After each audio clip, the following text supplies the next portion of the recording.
again.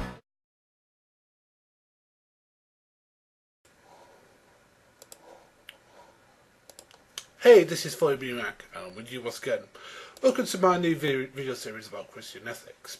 The series will be how the Christian ethical framework is a better model for social cohesive morality than other models such as the secular model. Now let me say from the start that if you are a person who follows a secular ethical framework, it does not mean you are immoral or have little or no ethics. It means, of course, you are wrongly attributing morals to the wrong source. You could, of course, think the same of me.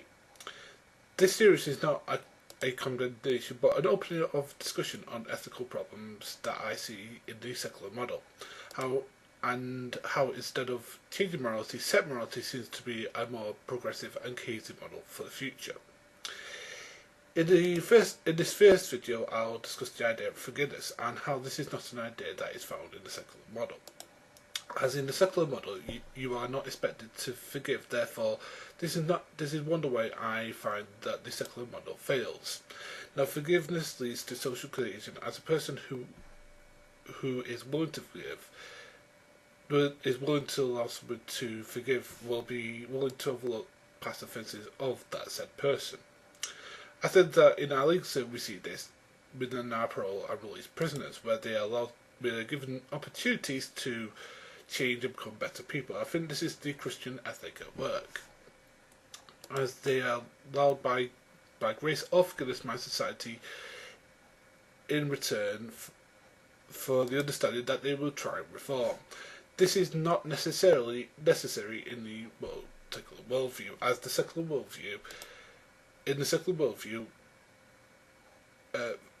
one is not forgiven in grace or in good faith in the person will do good deeds or redeem oneself, but instead it is fully on the behest of the person who the wrong was trespassed upon and their own free will, which is completely self-governing.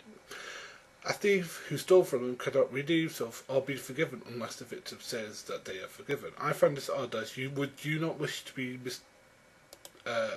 for the mistakes or misdeeds of yesteryear to be forgiven.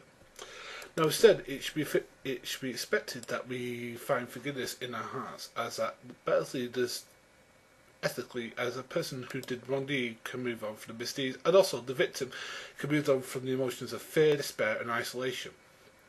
To grant the person grace, or even themselves grace, in having grace in their hearts for the wrongdoer. Now, a society that can forgive the errors of it is much more adaptable to the future than one who is stuck in the mire of past sites. Look, for example, at the Israeli-Arab situation. Instead of working towards a peaceful and prosperous future, they are both pretty wealthy and have a lot of common ancestry and interplay of knowledge and resources of their area, which would be beneficial to both.